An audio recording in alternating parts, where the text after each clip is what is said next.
if they want them to come to your rally, at least you have to bus them. It's a minimum, to come to your rally. If they come, the rally runs 4 hours, you must buy something for them.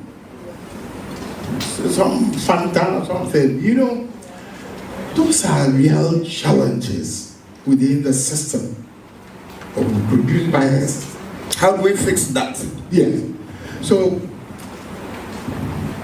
for me, I think that, like Mr. Rawlings some time back, he had a problem with multi-party democracy. The system itself is what he had a problem with. Because he said, ultimately, it creates, room for a lot of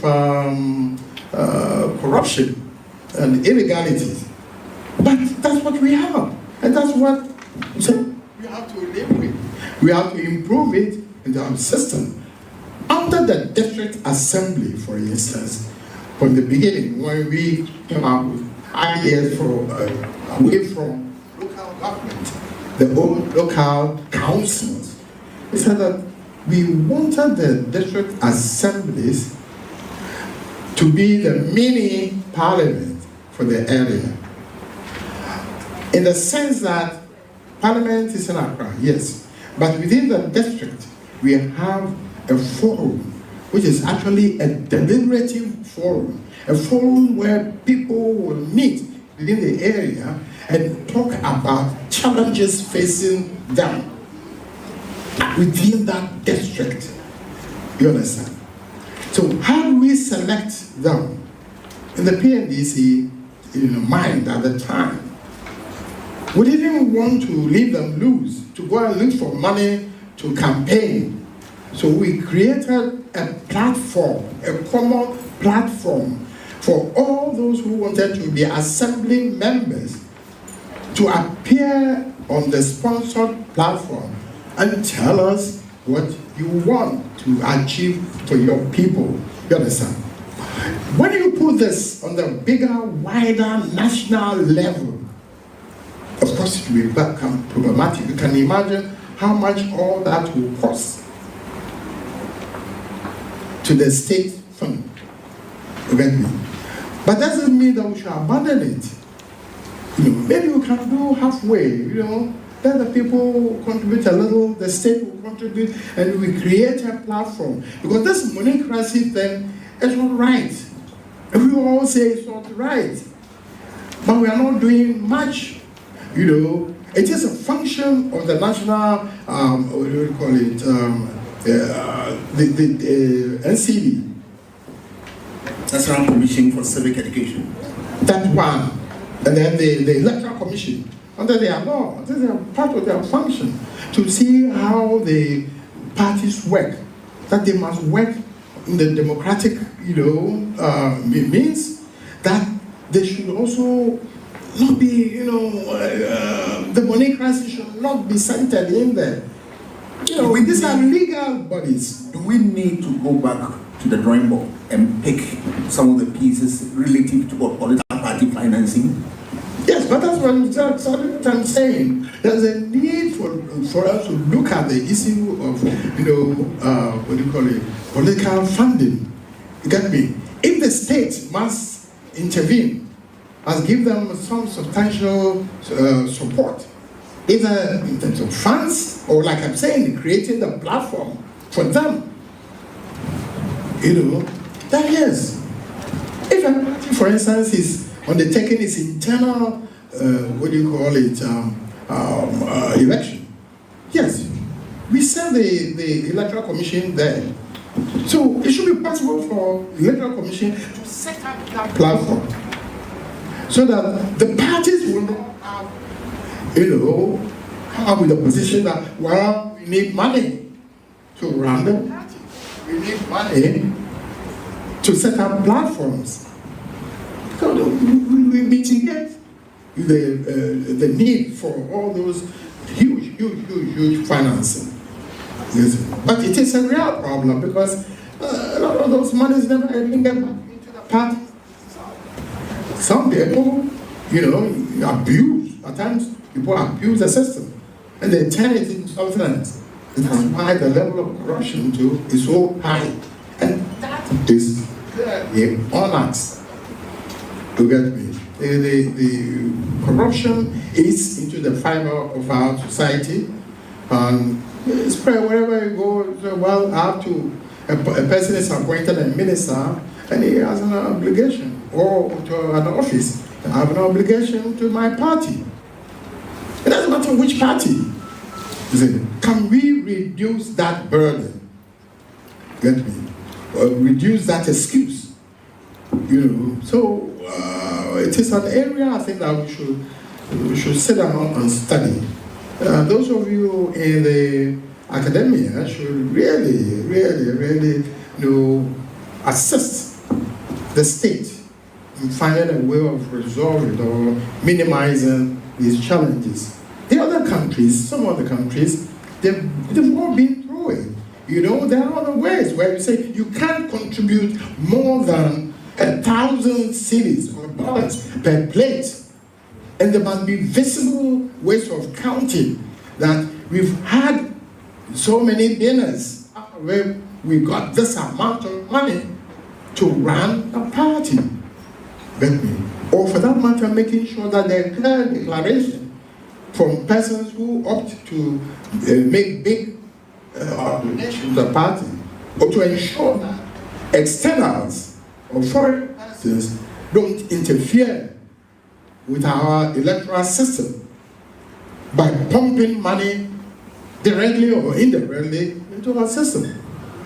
Otherwise, we will have a situation where we have a system which is being owned outside us. People sit outside and they invest into our political system.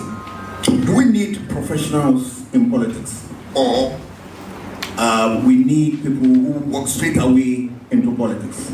I think that, taking myself as an example, I really think that we should have politicians. Maybe advisable for you to be a professional before becoming a politician. Why? So that you can have a fallback position. You understand? You must have some job. Because for some, it's a business, you know, that after the event, when they are out of power, you know, they are out of job.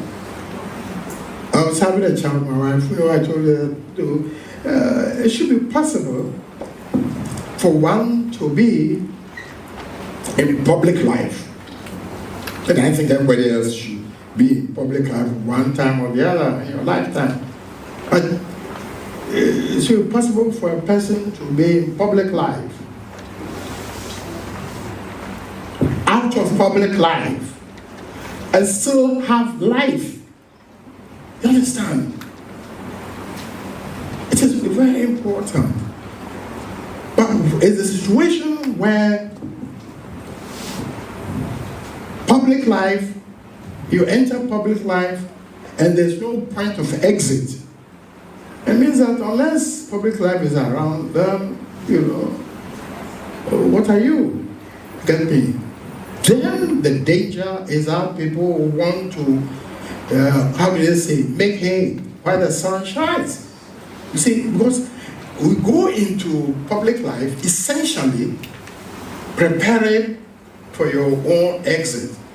And that is why I've always also believed that we should pay those who are in politics.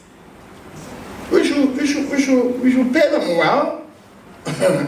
We should also make sure that they have end of term benefits which are sufficient or decent for them. I have never been on the side of the group that says that end of service benefits. Some people don't want to hear it at all. And I'm saying, with my long years, I know that it's possible for us to create and produce politicians who would want to be, go through the system. And at the end of the tenure, exit. But That's also the reason why some leaders don't want to go. One, we say that, well, where do I get, what do I, how do I fend for myself? Well, I'm not in office. Then I have to stay. Is that it? Two, we shall see, 2028, we shall see. You know, that will not induce anybody to want to leave. Get me? The threats and whatnot in Africa, quite a number of heads of states remain there for fear of what will happen after their tenure.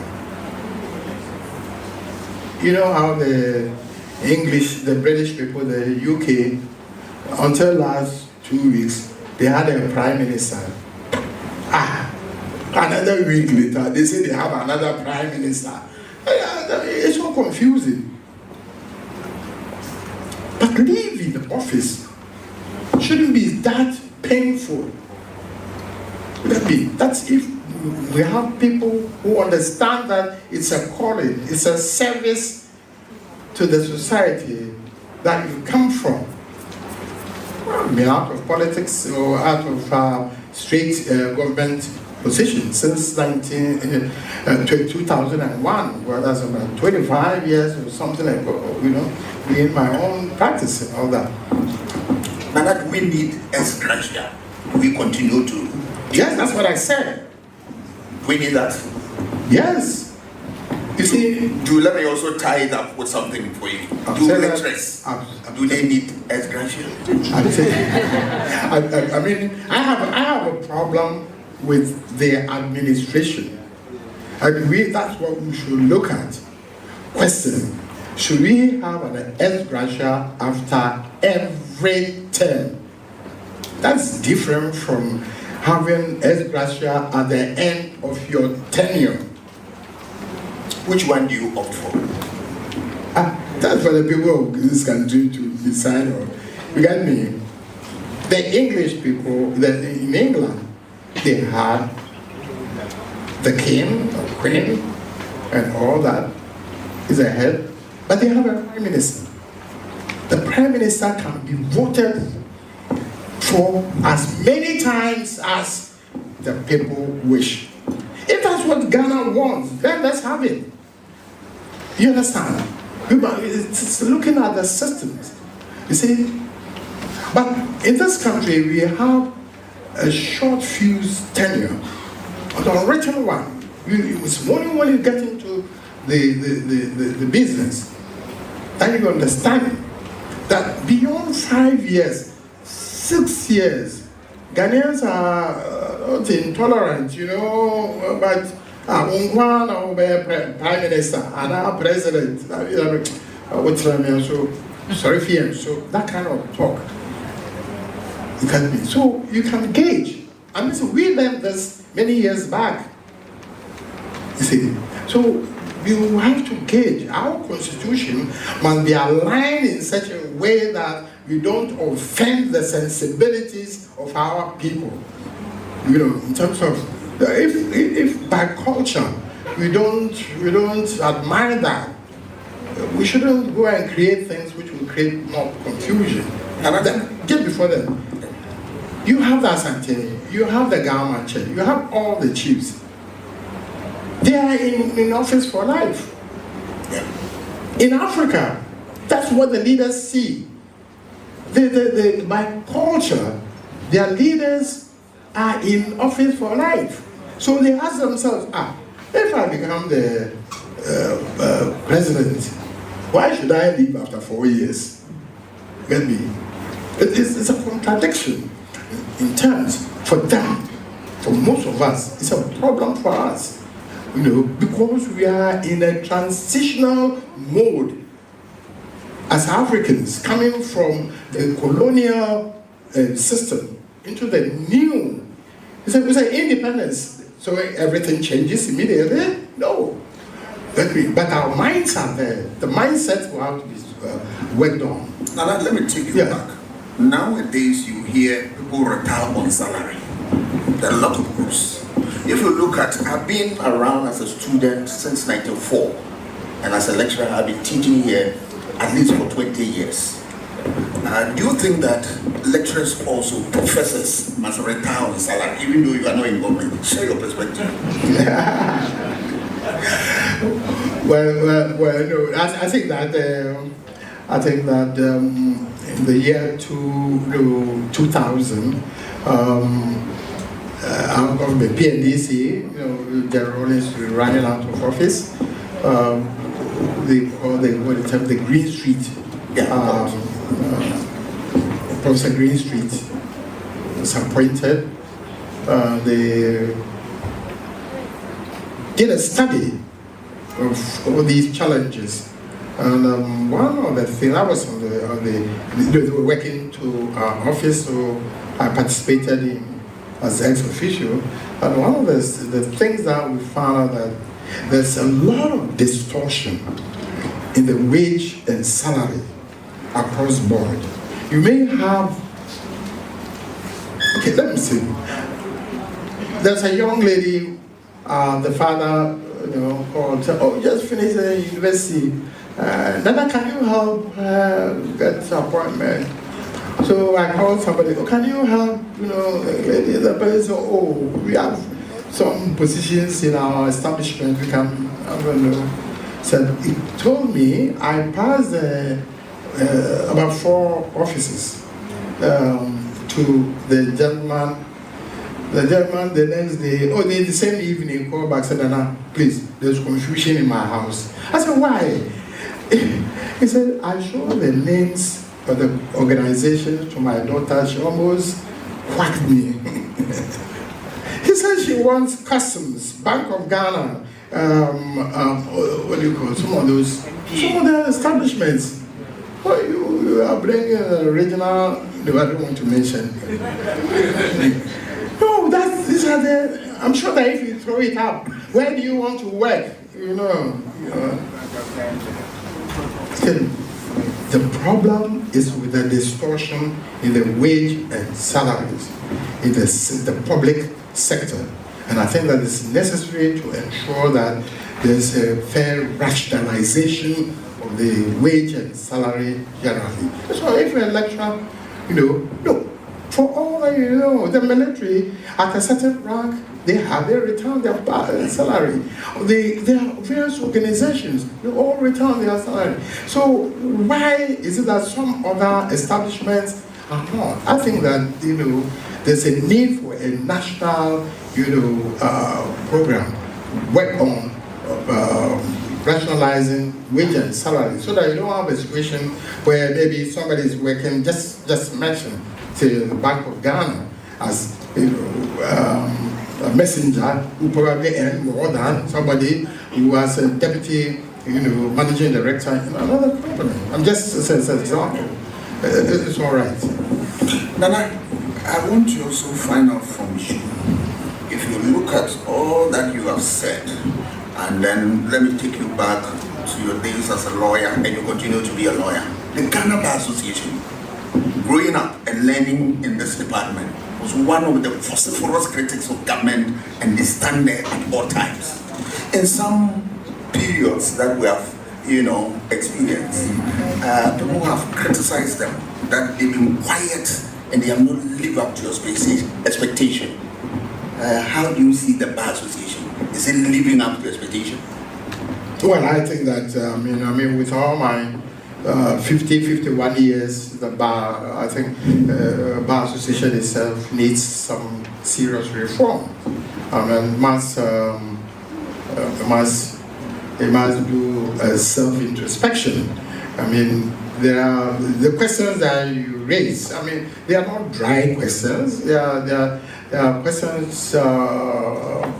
Why is it that some people look at the Bar Association and think that they are political? Is it the best for them to have that kind of image, or this kind of image? Maybe I don't think so. I've been a regional chairman of the Bar Association before, and people look up to us for a whole lot. And so it's something that they must look in, some introspection.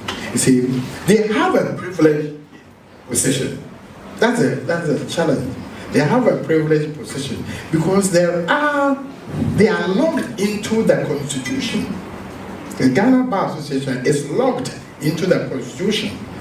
So there's some kind of monopolistic tendencies come up. So if you don't have the right caliber, the flexible leadership, and it gets into the hands of people who probably are partisan, then the challenges will be there. But it's a very important organization that's intended to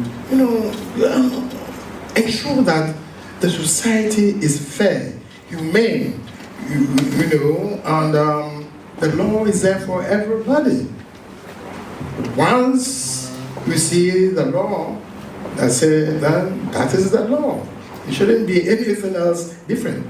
Now, these days, we have seen a situation where people go on TikTok, social media, attack people in authority, and the next day they are in handcuffs. As a lawyer, do you think this will attack or affect our democracy? Is freedom of speech not an attack? Freedom of speech, well, I wish it were the other leg. The same people, if there's somebody that gets onto the TikTok, you see how they react. I think that basically we appear to be abusing these rights, these civil rights. You have the right of speech. That's our Constitution. It says it. But you must respect other people's rights. The people tell you that criticisms are the oil that grease the wheels of governance, without which it grinds to a halt. Can you stomach criticisms? Yeah. I just want to come down to a level. Please come down. We can across the country. The English people have a sense that, well, you have your freedom, but be careful you don't touch my nose. Yeah. You understand? Yes. That's the level at which where your freedom ends. There's a limit to your freedom. You understand? The Constitution does not permit people to go when it's you break the bounds. It's literally attack, insult, defame other people. Lower their reputation. In the eyes of general thinking members of the society, particularly when they have flaws. So you can say anything on TikTok, fine. But after you've delivered it on TikTok, anybody who feels aggrieved has a legitimate constitutional right to take you to where questions will have to be asked. Should it be criminal prosecution or civil? Well, it depends upon. I think that there must be some level of decency in the society. So that is one. I mean, we've cancelled all the laws pertaining to criminal libel and all that. That's great. But particularly in the social media, which is below, we think that once you set a thing on the platform, that we are finished. We've had to tell my own family that be careful, you don't even repeat that setting. Somebody has sent you, this is very interesting. It says A, B, C, this man has stolen or seduced. So hey, look at that, I'm sending it to you. The Lord will catch up with you if it turns out to be false. Now let me find out from you. I remember after you left office, President Kufuor put filed charges against a number of you. Yes. And you were acquitted and discharged. Yes. Share certain perspective to guide people who are in love with public office. Well, I'm enjoying some of your questions. I mean, they are not some of the questions I would love to share in. Actually, I've never read the judgment ever since it was delivered on that day. Again, it is a problem of with our governance. the area we haven't so touched on transition. When one government leaves office, how does the new government, access information and data from the previous government? If there's no amity, there's no, good relationship between the outgoing government and the incoming government, how do you access, information? How does government information, flow from one to the other? In some situations, like in our case, with Mr. Kwame Bepra and all of us, we confronted some of our people. So why are we here?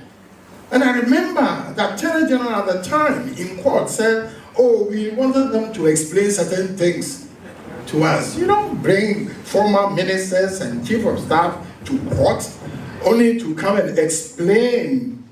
So, Justice Alfred was chair. That's why I said I don't want to go into some of those areas. But that's what fueled my interest, desire to understand the transitional process. So why? Because I kept asking myself, why am I in court before the High Court, charged with grave offenses, going to court for almost 2 years or something like that? Why? You understand? But the answer was that, we needed some information on that. Was the prosecution... That's not right. Yeah, was the prosecution malicious? Well, I'm saying that that's not right. I'm saying that's not right. You don't start from whether it's malicious or not, I mean, if the basis does not exist, yes, it could be malicious, but I'm saying that, we must have a system that will ensure that there's orderly transfer of power from one government to another. The other one coming in, this transfer of power, And this has taken me on a long journey all over Africa. UN rep let me come in. Yes. I'm not cutting you short. Yes. That brings you to issue of transition. Yes. I mean, you have managed a number of them. Yes. I've seen you led transition from one regime to the other. So what are some of the lingering challenges that you have found, and what are the way forward to dealing with those problems head on? First of all, I think that the biggest problem with transition is with the lack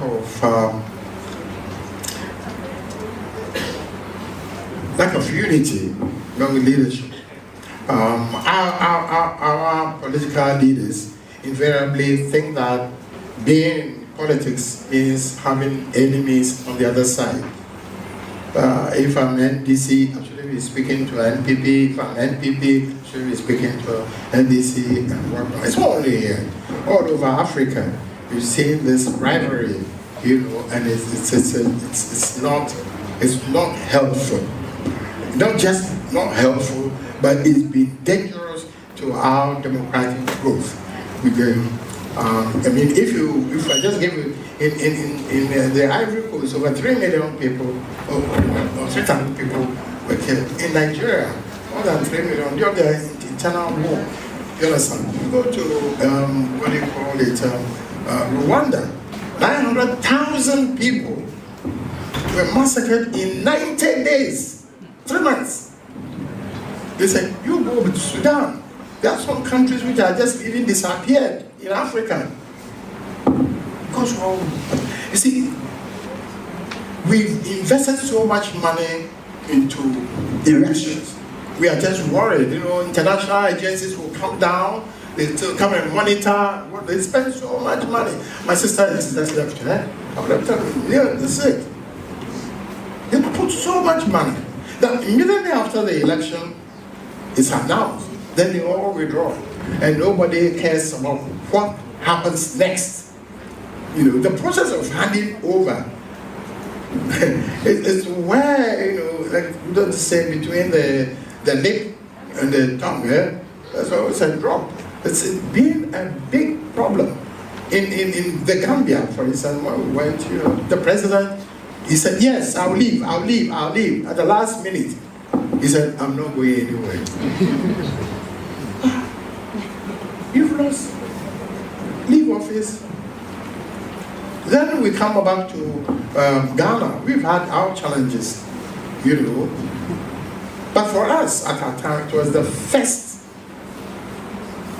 you know, transition in the year, what do you call it, 2001. But we had a short time to pass, you know, government to the incoming Kufuor administration. They were also eager to take over. So there was a clash. And as a result of this, you know what happened? We had NDC here, MPP here, and we would talk to each other. It was a very frosty relationship. I'm going to mention this because the consequences is with us today. That is how NDC and MPP started off at the West tangent. They don't really want to sit talk to each other. How do you pass government to each other? Yeah. So those are the challenges all over Africa. So first of all, you must have the parties ready to compromise on the altar of what do you call it, democracy. That look, political parties, that's how we operate. We must understand and come to accept that we have to work together. Two, that we must have people, a little team. They announce the transition team, and then the others provide a certain fixed number of persons, fixed number of names. They come and meet. They decide to, you know, handle the issue of transfer of power. The assets and everything should be prepared. You got me.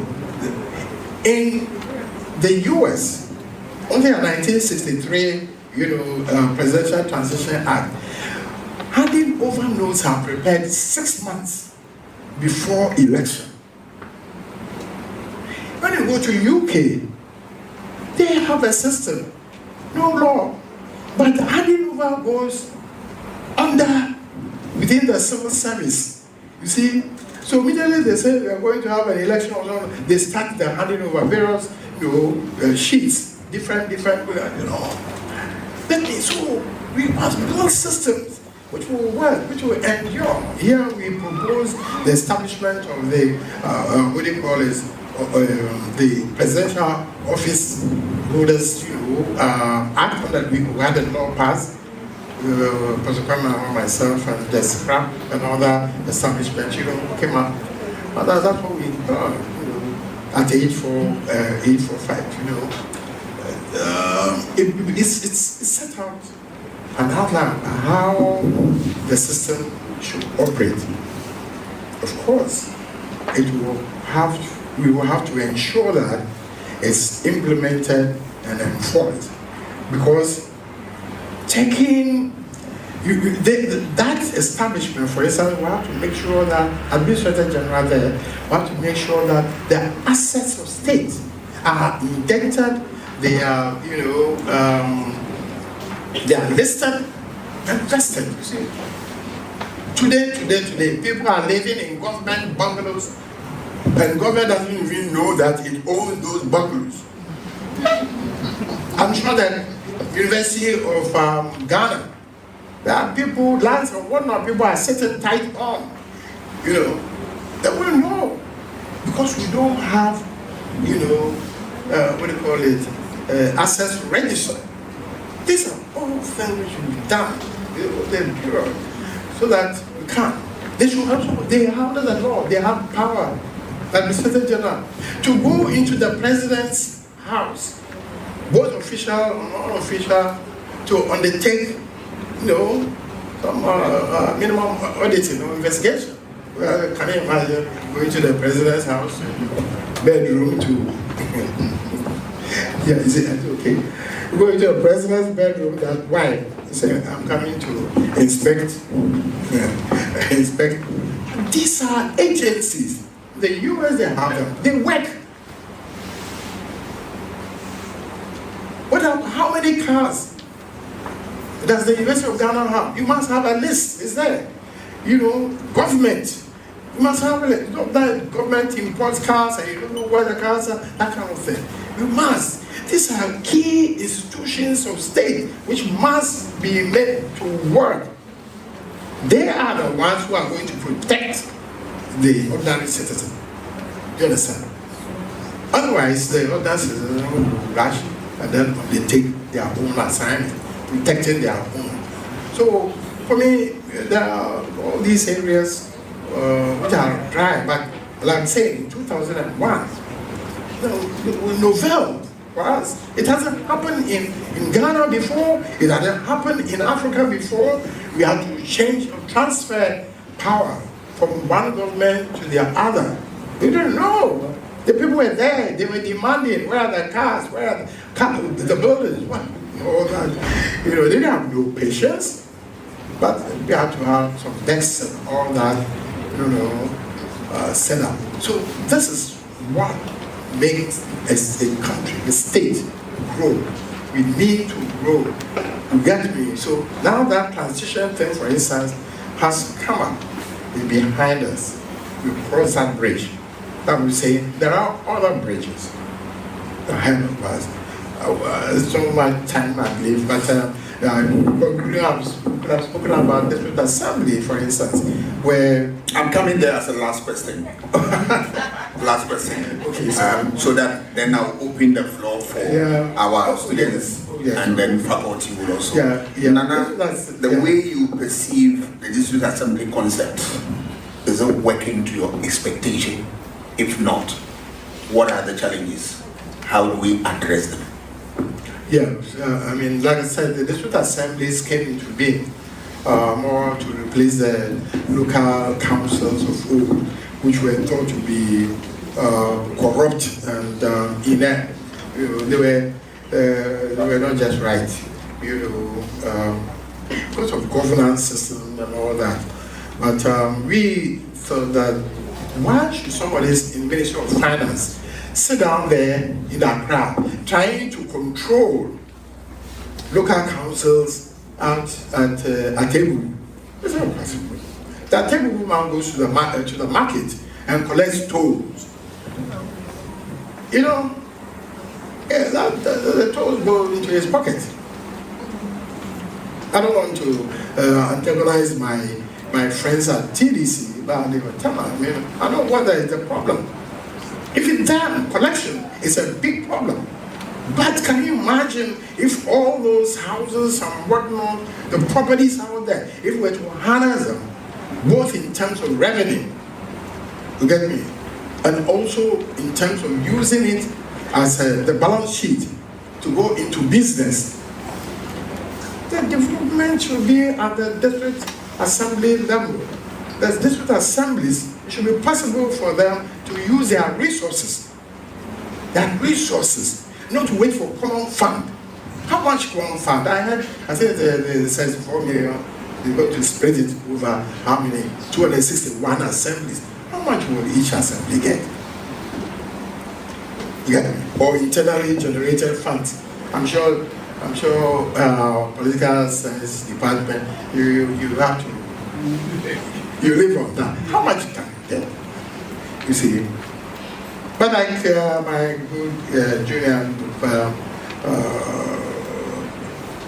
Watson, that Professor Watson said, we don't expect you to leave your lecture hall to go and look for funds. No, we'll go and trade, for funds. The research work will suffer. And I wholly agree with it, you see.